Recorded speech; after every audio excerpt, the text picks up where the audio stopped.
Bab 18. Hari sudah petang. Havelar keluar dari kamarnya dan mendapati Tine di serambi muka menunggunya minum teh. Nyonya Slotering keluar dari rumahnya dan rupanya hendak berkunjung ke rumah keluarga Havelar. Tapi tiba-tiba ia pergi ke pagar dan mengusir seorang laki-laki yang baru saja masuk dengan gerak tangan yang tegas. Ia tetap berdiri sampai ia melihat laki-laki itu keluar lagi. Lalu ia berbalik, berjalan di tepi padang rumput ke rumah Havelar. "Aku ingin tahu juga mengapa ia melakukan itu," kata Havelar. Dan sesudah basa-basi tegur-menegur, ia bertanya sambil berkelakar, supaya janda itu jangan salah paham bahwa ia tidak rela perempuan itu hendak berkuasa di pekarangan yang dahulu pekarangannya. "Bagaimana, Nyonya? Coba katakan, mengapa Anda selalu mengusir orang-orang yang masuk pekarangan?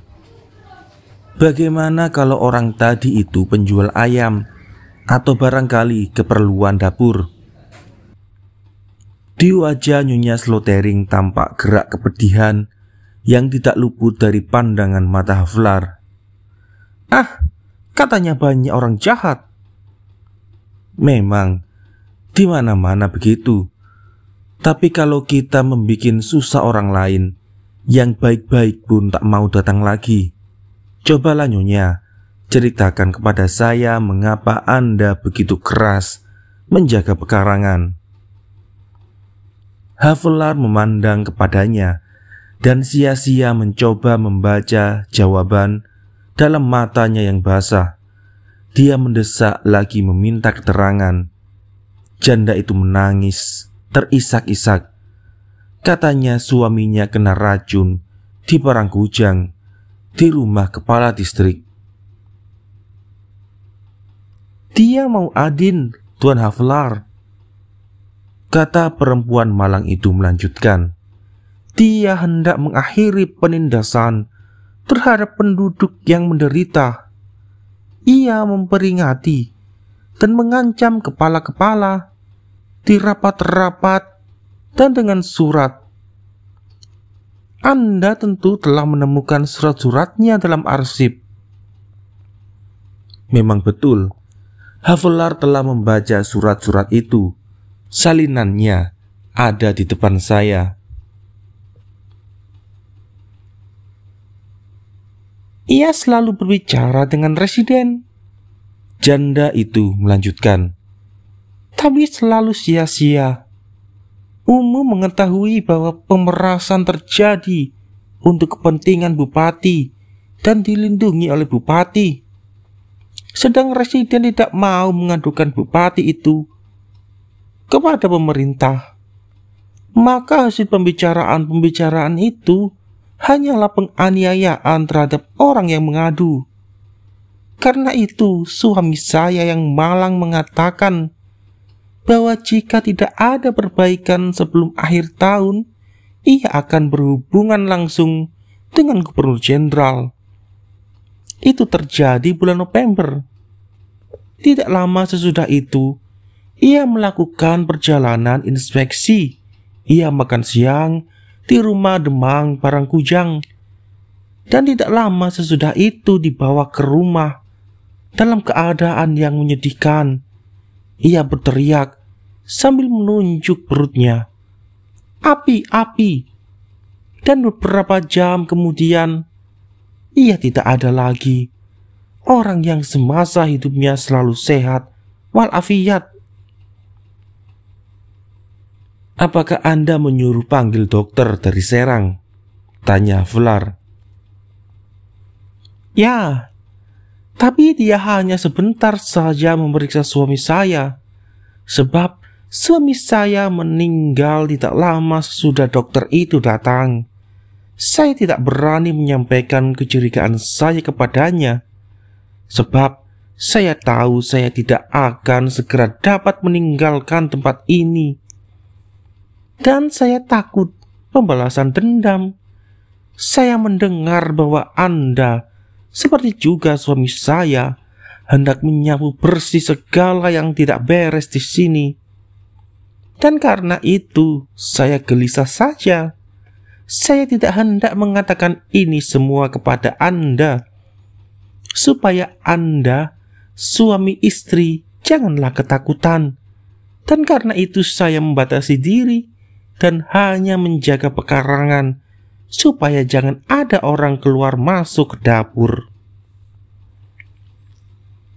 Jelaslah sekarang bagi Tine, mengapa Nyonya Slotering tetap mengurus rumah tangganya sendiri, dan malahan tidak mau mempergunakan dapur yang begitu besar. Havelar menyuruh panggil kontelir. Dalam pada itu, ia mengirim surat kepada dokter di Serang untuk minta keterangan mengenai gejala-gejala pada kematian Slotering. Jawaban yang diterimanya keesokan harinya tidak seperti persangkaan janda itu. Menurut dokter, Slotering meninggal karena abses dalam limpa. Tidak menjadi jelas bagi saya apakah penyakit demikian tiba-tiba saja bisa timbul dan mengakibatkan kematian dalam beberapa jam. Saya kira di sini saya harus memperhatikan keterangan Nyonya Slotering bahwa suaminya dahulu selalu dalam keadaan sehat walafiat. Tapi kalau orang tidak menghargakan keterangan demikian karena pengertian gambaran kesehatan sangat subjektif, terutama dalam pandangan orang yang bukan dokter, maka masih menjadi pertanyaan yang penting, apakah orang yang mati hari ini karena abses dalam limpa kemarin bisa naik kuda dengan maksud memeriksa daerah pegunungan yang dalam beberapa jurusan lebarnya 20 jam. Dokter yang memeriksa Slotering itu bisa saja seorang dokter yang pandai, tapi dia bisa juga keliru dalam menilai gejala-gejala penyakit di mana ia tidak menyangka sama sekali adanya kejahatan. Betapapun juga, saya tidak dapat membuktikan bahwa pejabat yang mendahului Havelar mati diracuni, karena Havelar tidak diberi kesempatan untuk menjernihkan persoalan itu. Tapi saya dapat membuktikan bahwa orang sekelilingnya menganggap ia diracuni, dan bahwa prasangka itu dihubungkan orang dengan keinginannya untuk memerangi ketidakadilan. Kontelir Verbroek masuk ke kamar Havelar. Havelar bertanya singkat, "Apa sakit Slotering maka meninggal?"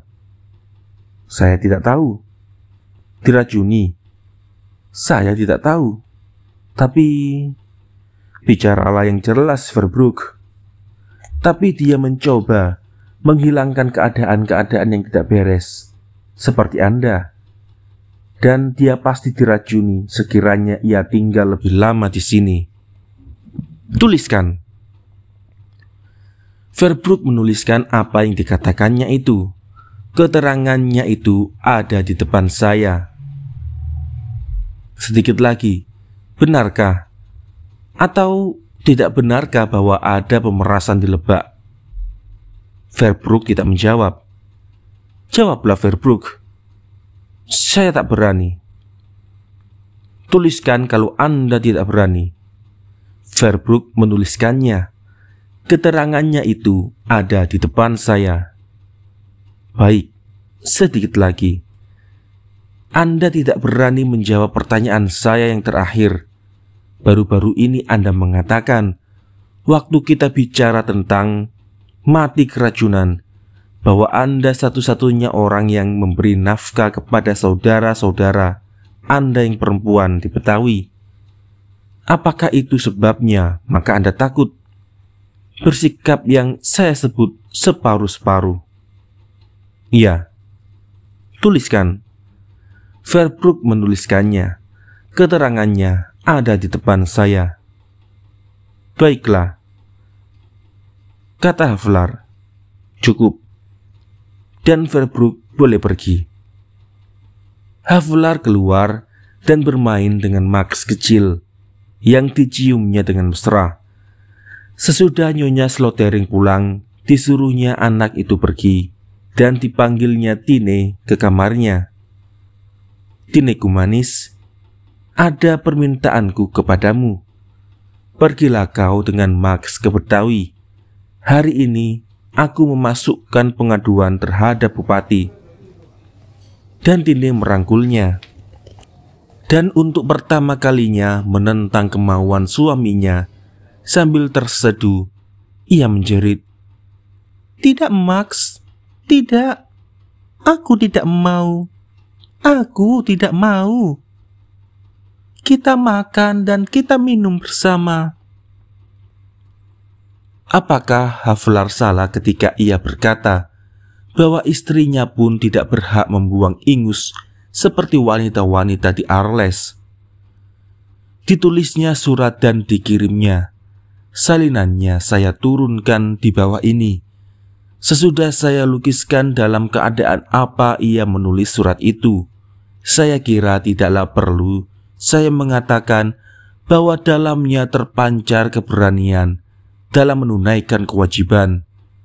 Pun tidak perlu saya tunjukkan kelembutan hati Havlar, kelembutan yang menggerakkannya untuk melindungi bupati terhadap hukuman yang terlalu berat, tapi rasanya perlu diperhatikan betapa ia dalam segala keadaan itu selalu berhati-hati. Tidak sepatah kata pun ia bicara tentang kejadian yang baru saja diketahuinya, karena ia tidak mau memperlemah ketegasan pengaduannya dengan ketidakpastian mengenai suatu tuduhan yang penting tapi belum lagi terbukti. Ia bermaksud menyuruh gali mayat Slotering dan menyuruh periksa mayat itu secara ilmiah. Sesudah sang bupati dipecat dan pengikut-pengikutnya ditangkap, tapi setelah saya katakan, ia tidak diberi kesempatan untuk itu. Di dalam salinan surat-surat resmi, salinan yang untuk selebihnya sama betul dengan aslinya, saya rasa boleh saja mengganti gelar-gelar yang gila dengan kata ganti yang sederhana. Saya percaya para pembaca mempunyai selera yang baik dan dapat membenarkan perubahan ini. Nomor 88, Rahasia. Rangkas Betung, 24 Februari 1856. Segera. Kepada Residen Banten. Sejak saya sebulan lamanya menjalani tugas saya di sini, saya terutama sibuk memeriksa cara kepala-kepala Bumi Putra melaksanakan kewajibannya terhadap penduduk mengenai pekerjaan rodi, pundutan, dan sebagainya. Segera saya mengetahui bahwa bupati dengan sewenang-wenang dan untuk kepentingannya sendiri mengerahkan orang-orang jauh di atas jumlah pancen atau kemit yang boleh dikerahkannya. Saya ragu-ragu apakah akan segera melaporkan dengan resmi ataukah dengan bertindak lemah lembut, atau kemudian malahan dengan ancaman, sehingga tercapai dua tujuan, yakni menghentikan penyalahgunaan itu dan sekaligus mencegah tindakan yang terlalu keras terhadap pejabat tua Guberman itu, terutama dengan memperhatikan adanya contoh-contoh buruk yang saya kira sering diberikan kepadanya, dan sehubungan dengan keadaan istimewa bahwa ia sedang bersiap-siap untuk menerima kunjungan dua orang keluarga, Bupati Bogor dan Bupati Cianjur. Yang pasti ialah Bupati Cianjur, yang saya kira sudah dalam perjalanan dengan iring-iringan yang besar, sehingga ia lebih-lebih dari dalam keadaan lain mengalami godaan, dan berhubung dengan keadaan keuangannya yang buruk, seolah-olah ia terpaksa untuk dengan cara-cara yang melanggar hukum menyediakan segala yang diperlukan untuk kunjungan itu. Semua ini membuat saya lunak terhadap apa yang sudah terjadi, tapi saya sama sekali tidak akan memberi hati untuk selanjutnya. Kepadanya saya minta dengan sangat untuk segera menghentikan setiap perbuatan yang melawan hukum. Tentang percobaan pertama untuk dengan lemah lembut menyadarkan bupati akan kewajibannya, sesudah saya beritahukan secara pribadi kepada Anda. Tapi ternyata bahwa ia dengan tidak tahu malu dan kurang ajar tidak memperdulikan segalanya.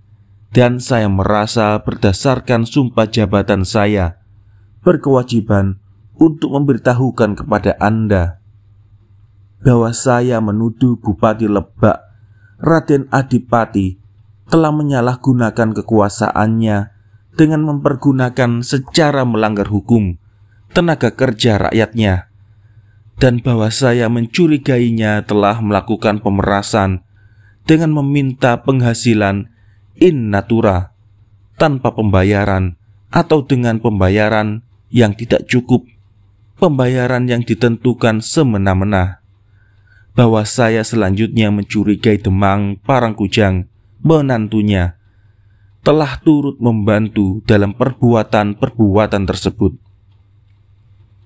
Untuk mempersiapkan kedua perkara itu dengan baik sebelum dibawa ke pengadilan, saya mengusulkan supaya saya diperintahkan untuk 1. Mengirim Bupati Lebak tersebut secepat mungkin ke Serang dan menjaga supaya ia sebelum keberangkatannya maupun selama perjalanannya jangan mendapat kesempatan baik dengan jalan menyogok ataupun dengan jalan lain menggunakan pengaruhnya atas kesaksian-kesaksian yang harus saya kumpulkan. 2. Menahan untuk sementara Demang Parangkujang. 3. Melakukan tindakan yang sama terhadap pejabat-pejabat yang pangkatnya lebih rendah, yang karena berkeluarga dengan bupati dianggap dapat mempengaruhi kemurnian penyelidikan yang akan dilakukan. 4. Segera melakukan penyelidikan itu dan memberikan laporan yang lengkap. Selanjutnya saya ingin mengusulkan supaya dikeluarkan perintah untuk membatalkan kedatangan Bupati Cianjur tersebut. Akhirnya saya mendapat kehormatan untuk memastikan, meskipun ini tidak perlu bagi Anda yang mengenal daerah Lebak lebih baik dari yang mungkin bagi saya, bahwa dari sudut politik sama sekali tidak ada keberatan untuk menyelesaikan perkara ini dengan cara yang adil dan tegas, dan bahwa saya lebih khawatir akan adanya bahaya jika tidak ada penyelesaian, sebab saya mendapat informasi dari seorang saksi yang mengatakan bahwa rakyat kecil sudah pusing karena gangguan dan pemerasan dan sudah lama mencari jalan keluar. Saya mendapat kekuatan untuk tugas saya yang berat. Saya laksanakan dengan menulis surat ini, sebagian karena harapan bahwa saya pada suatu waktu diizinkan untuk menjelaskan segala sesuatu untuk meringankan kesalahan Bupati tua itu, meskipun keadaannya disebabkan karena kesalahan sendiri. Saya sangat menaruh belas kasihan kepadanya. Asisten Residen Lebak, Max Havelaar. Keesokan harinya ia mendapat jawaban dari Residen Banten. Tidak, dari Tuan Slimering. Partikelir. Jawaban itu merupakan sumbangan yang berharga untuk mengetahui cara pemerintah dijalankan di Hindia Belanda. Tuan Slimering menyesalkan bahwa Havelaar tidak lebih dulu membicarakan dengannya perkara yang tersebut dalam surat nomor 88. Tentu saja karena akan lebih banyak harapan untuk bertindak bijaksana, dan selanjutnya bahwa ia terganggu dalam kesibukan-kesibukannya karena Havelaar. Ia tentu sedang menulis laporan tahunan tentang ketenangan yang sentosa. Surat itu ada di depan saya, dan saya tidak percaya Mata saya ulangi membaca surat asisten residen lebak itu. Saya taruh Havelaar dan Slimmering berdampingan. Si Salman itu gembel yang brengsek. Ketahuilah, pembaca budiman, bahwa Bastian sering-sering lagi tidak masuk kantor karena encoknya. Karena saya tidak tega membuang-buang uang kepunyaan firma Lutz & Co. Sebab dalam hal prinsip saya tegas. Kemarin dulu teringat oleh saya bahwa Salman mempunyai tulisan tangan yang baik. Dan karena dia begitu melarat kelihatannya dan tentu mau bekerja dengan gaji kecil, maka saya berpendapat bahwa saya berkewajiban terhadap firma untuk mengganti Bastians dengan cara yang semurah-murahnya. Maka saya pergi ke Jalan Lange, Leidsterwarstraat yang panjang. Perempuan penjaga toko duduk di depan, tapi nampaknya ia tidak mengenali saya lagi. Meskipun baru-baru ini telah saya katakan kepadanya bahwa saya adalah Tuan Droogstoppel, maklar kopi di Lauriergracht. Kita selalu merasa agak terhina juga bahwa orang tidak mengenali kita kembali. Tapi karena sekarang tidak begitu dingin dan tempo hari saya memakai jas bulu, mungkin karena itu dia tidak mengenali saya lagi. Dan saya tidak peduli. Penghinaan itu maksud saya. Jadi saya ulangi lagi bahwa saya adalah Tuan Droogstoppel dari Lauriergracht, maklar kopi.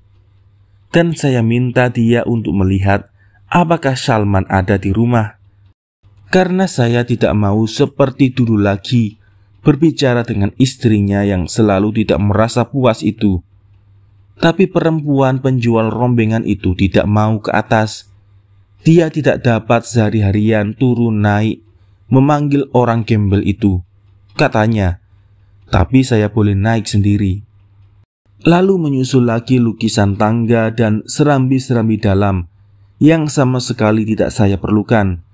Sebab saya selalu mengenal kembali tempat di mana saya pernah datang. Karena saya selalu memperhatikan segala sesuatu. Itu sudah jadi kebiasaan saya dalam perdagangan. Jadi saya naik tangga dan mengetuk pintu yang terbuka dengan sendirinya. Saya masuk ke dalam. Dan karena tidak ada orang di dalam, saya melihat berkeliling. Tidak banyak yang kelihatan. Ada celana pendek yang dibordir pinggirnya, tergantung di kursi. Apa gunanya orang miskin ini memakai celana bordiran? Di sudut ada sebuah kopor yang tidak terlalu berat. Saya pegang engselnya dalam khayalan, dan di atas selubung cerobong ada beberapa buku yang saya buka-buka sedikit.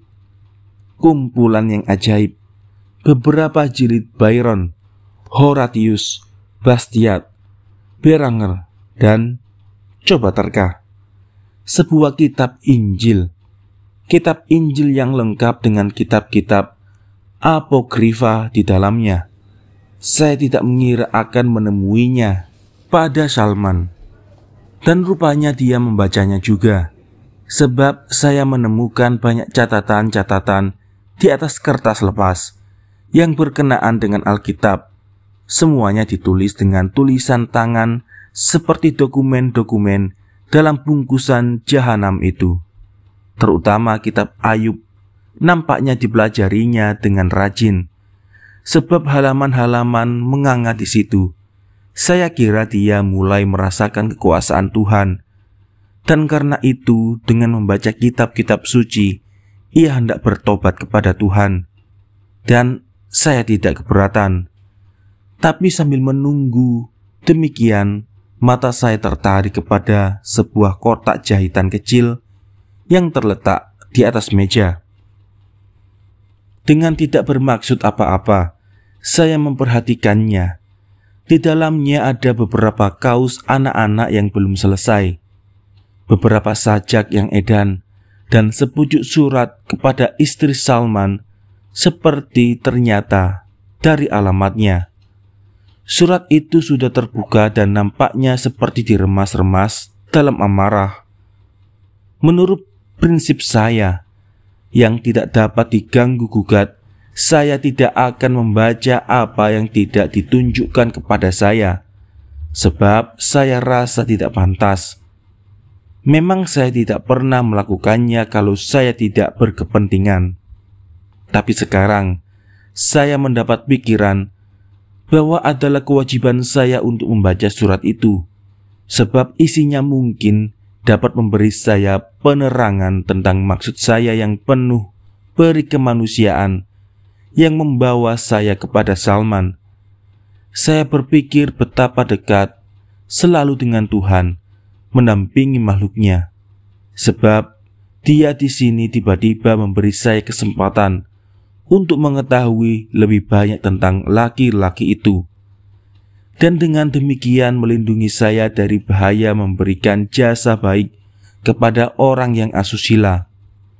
Saya memperhatikan dengan seksama isyarat-isyarat Tuhan seperti itu. Ini sering-sering menguntungkan saya dalam perdagangan. Saya tercengang karena Nyonya Salman itu rupanya dari keluarga bangsawan.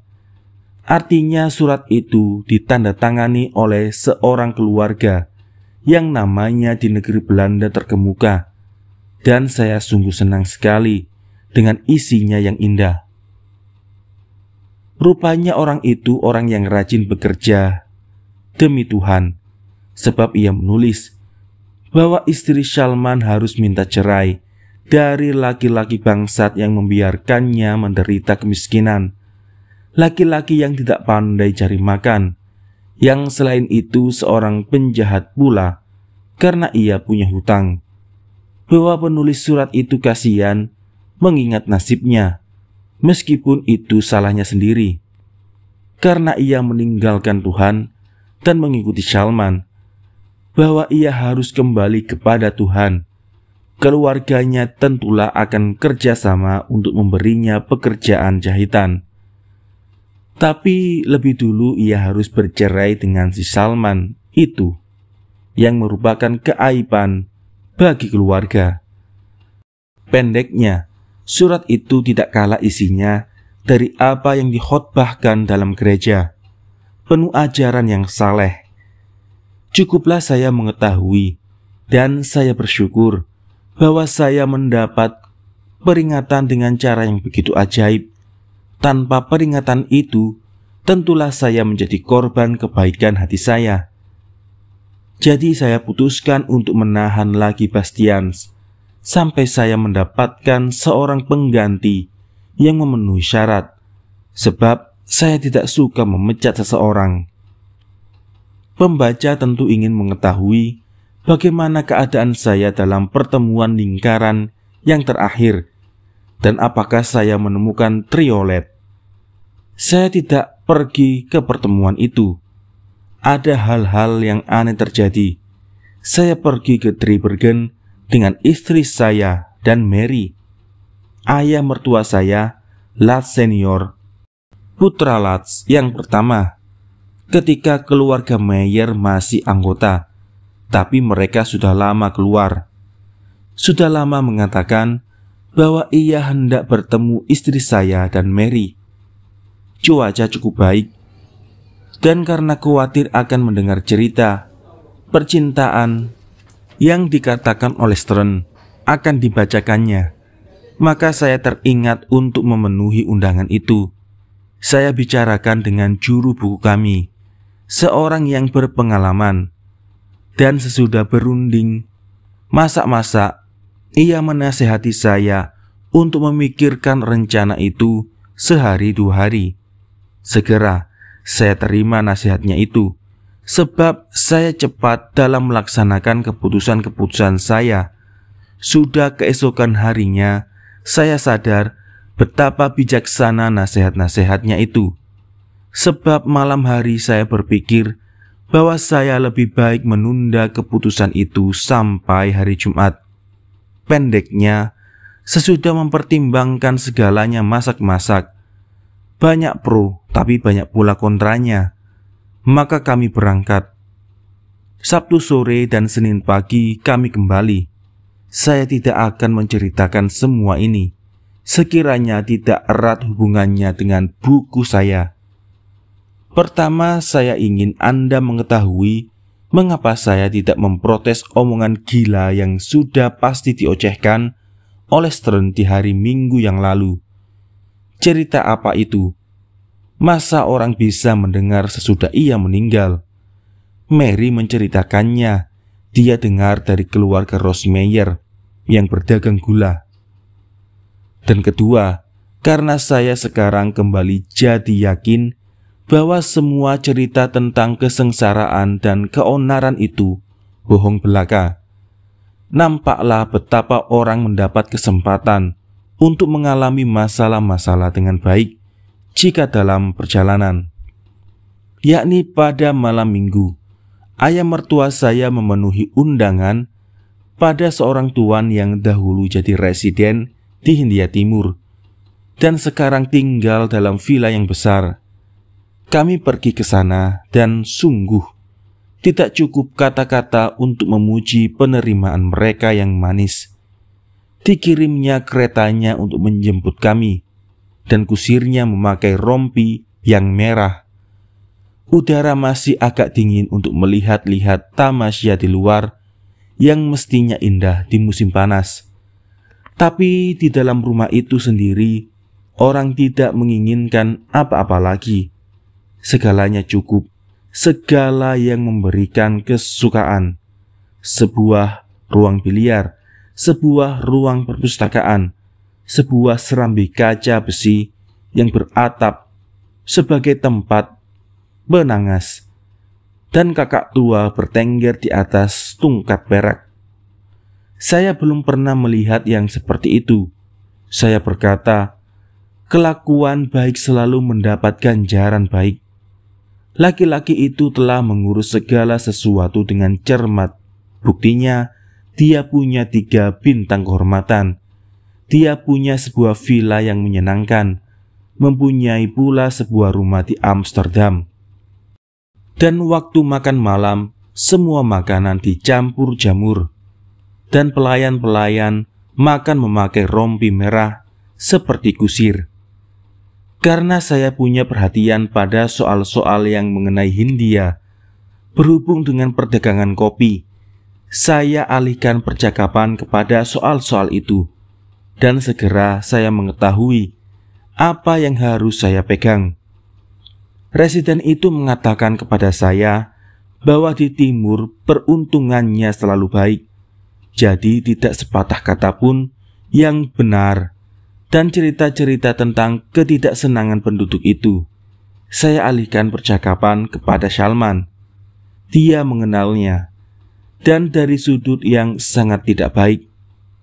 Katanya adalah satu tindakan yang baik sekali bahwa ia diusir, sebab si Salman itu seseorang yang tidak pernah merasa puas dan selalu mengkritik saja kerjanya. Lagi pula, kelakuannya sendiri banyak yang tidak beres. Yakni berulang kali ia melarikan gadis-gadis, dibawanya ke rumahnya, diserahkannya kepada istrinya, dan ia tidak membayar utangnya, hal mana sungguh tak pantas.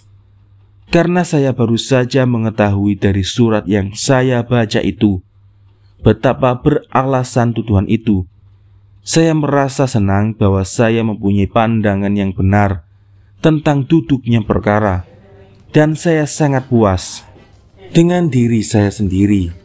Karena itulah saya juga begitu terkenal di pojok saya di bursa, bahwa saya selalu dapat dalam pandangan saya, maksud saya. Residen dan istrinya itu orang-orang yang ramah dan baik. Mereka banyak menceritakan kepada kami tentang cara hidupnya di negeri Hindia. Mestinya enak sekali di negeri itu. Kata mereka, tempat peristirahatan mereka di Driebergen itu tidak ada separuh dari apa yang mereka sebut Earth, pekarangan di pedalaman Pulau Jawa, dan yang memerlukan kira-kira 100 orang untuk memeliharanya. Tapi, dan ini suatu bukti betapa mereka itu disenangi. Orang-orang itu tidak minta bayaran suatu apa. Mereka bekerja hanya karena kasih sayang.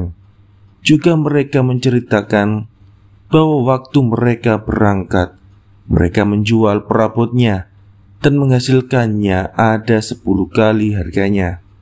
Sebab kepala-kepala bumi putra itu semuanya ingin membeli tanda mata dari seorang residen. Saya katakan itu kemudian kepada Stern, yang mengatakan bahwa semua itu terjadi karena paksaan, dan bahwa ia dapat membuktikannya dari bungkusan Shalman. Tapi saya katakan kepadanya bahwa Shalman itu seorang tukang fitnah, bahwa ia melarikan gadis-gadis seperti pemuda Jerman yang bekerja pada Busseling dan Waterman itu, bahwa saya sama sekali tidak menghargai pendapatnya, sebab karena saya telah mendengar dari seorang residen sendiri bagaimana duduk perkara. Jadi saya tidak usah belajar apa-apa dari Shalman. Di sana banyak lagi orang yang pernah bekerja di timur, antara lain seorang tuan yang amat kaya dan yang banyak mendapat untung dari penjualan teh yang dibuat oleh orang Jawa untuknya dengan bayaran murah, dan yang dibeli oleh pemerintah daripadanya dengan harga tinggi untuk memberi semangat kerja kepada orang Jawa itu. Buntuan itu marah sekali kepada semua orang yang tidak merasa senang. Itu yang selalu bicara dan menulis menentang pemerintah. Ia tidak cukup kata-kata untuk memuji pemerintah jajahan, sebab katanya ia yakin bahwa pemerintah banyak merugi atas teh yang dibeli daripadanya, dan bahwa adalah suatu hal yang menunjukkan kemuliaan hati bahwa pemerintah harus terus-menerus membayar harga yang tinggi untuk barang yang sebenarnya tidak berharga. Dan karena itu juga ia tidak suka, sebab ia selalu minum teh Cina. Pun dikatakannya bahwa gubernur jenderal yang memperpanjang apa yang disebut kontrak teh itu, meskipun menurut perhitungan pemerintah banyak merugi, adalah seorang yang pandai, seorang yang baik, dan terutama seorang sahabat yang setia bagi orang yang pernah mengenalnya dahulu di Amsterdam. Sebab omongan orang tentang kerugian atas teh, dan dia memberikan jasa yang besar kepada tuan itu, saya kira tahun 1845, ketika ada kabar bahwa kontrak-kontrak itu akan dicabut. Ya, katanya, hati saya berdarah jika saya mendengar orang-orang semulia itu difitnah. Jika dia tidak ada, tentu saya sekarang berjalan kaki dengan anak istri saya. Kemudian disuruh sediakannya keretanya, karena Baroshet yang begitu elok dan kudanya begitu gumpal, sehingga saya dapat mengerti betapa sangat berterima kasih ia kepada gubernur jenderal semacam itu. Sungguh nyaman hati kita melihat keharuan yang begitu manis, terutama jika kita membandingkannya dengan kerutuan dan keluhan yang brengsek dari orang-orang seperti Shalman. Keesokan harinya residen itu membalas kunjungan kami, dan juga tuan yang mendapat teh bikinan orang Jawa itu. Keduanya bertanya serempak dengan kereta api, mana kira-kira kami akan tiba di Amsterdam. Kami tidak tahu apa artinya ini, tapi kemudian menjadi jelas bagi kami, sebab ketika kami hari Senin pagi tiba di sana, ada 2 orang pelayan di stasiun, seorang memakai rompi merah dan seorang lagi memakai rompi kuning. Keduanya serempak mengatakan kepada kami bahwa mereka mendapat perintah dari telegraf untuk menjemput kami dengan kereta. Istri saya bingung, Dan saya terpikir apa kata Bu Seling dan Waterman jika mereka melihat semua itu, bahwa ada 2 kereta untuk kami, maksud saya. Tapi tidak mudah untuk memilih, sebab saya tidak bisa memutuskan untuk menyakiti hati salah satu pihak dengan menolak atensi yang begitu manis. Kepada siapa minta pertimbangan? Tapi saya dapat jalan keluar lagi dari keadaan yang sangat sukar itu. Saya suruh istri saya dan Mary duduk dalam kereta merah, rompi merah maksud saya. Dan saya duduk dalam kuning di dalam kereta maksud saya. Kuda-kuda itu alangkah cepat larinya di jalan Westperstraat yang selalu kotor itu. Lumpur merecik setinggi rumah, dan tiba-tiba saja tampak si gembel Salman itu berjalan membungkuk, kepalanya menunduk. Dan saya melihat betapa ia dengan tangan jasnya yang buruk itu mencoba membersihkan mukanya yang pucat dari percikan lumpur.